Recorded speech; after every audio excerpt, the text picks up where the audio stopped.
അല്ല, എനിക്ക് ദേഷ്യം വന്നത് മലയാളി ആ ഒരു കമന്റ് ഇട്ടിട്ട് അതിനൊരു ചിരിക്കുന്ന ഇമോജി ഇട്ടിരുന്നു. ഒരു മനുഷ്യന്റെ മരണത്തെക്കുറിച്ചല്ല എഴുതിയിരുന്നത്.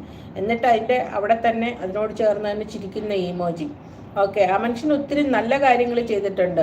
വാട്ടവർ അയാളൊരു നല്ല ലെജൻഡ് അല്ല, അയാൾ നല്ലൊരു ബിസിനസ്സുകാരൻ. കാരണം റിയൽ എസ്റ്റേറ്റ് എൻ്റെ ഹസ്ബൻഡും ചെയ്യുന്നത് അത് തന്നെ. അതിൻ്റെ ഒരു ശിശു പോലും അല്ല ഞങ്ങൾ, അതിനകത്ത് ഞങ്ങൾ ജനിച്ചിട്ട് പോലും ഇല്ല. അതുപോലത്തെ ഒരു ഇതാണ് ഞങ്ങളുടെ ഇപ്പോഴത്തെ റിയൽ എസ്റ്റേറ്റ് എന്ന് പറയുന്നത്. പക്ഷേ ആ മനുഷ്യനെ പോലെ ഒരു ലെജൻഡ്, അത്ര നല്ലൊരു ബിസിനസ് സാമ്രാജ്യം കെട്ടിപ്പടുത്തിയിട്ട് അത്രയും വലിയ പദവിയിലും എന്താ പറയുക നല്ലൊരു പേരുണ്ടാക്കി. ഇവിടെ എനിക്ക് തോന്നുന്നില്ല ആ മനുഷ്യനെ കുറിച്ച് ആരും ഒരു ചീത്തയായിട്ടുള്ള ഒരു അഭിപ്രായം എന്തെങ്കിലും പറഞ്ഞിട്ടുണ്ടെന്ന്. ഓക്കേ എന്ന് പറയുന്നുണ്ട്. അപ്പം അവിടെ ഇമോജി, ചിരിക്കുന്ന ഇമോജി ഇട്ടുണ്ട്. ആ മനുഷ്യനൊരു നല്ല മനുഷ്യനായിരുന്നു. എന്തുമാത്രം പാവപ്പെട്ട ആൾക്കാർക്ക് എന്തുമാത്രം നല്ല കാര്യങ്ങൾ ചെയ്ത ഒരു വ്യക്തിയാണെന്നറിയോ.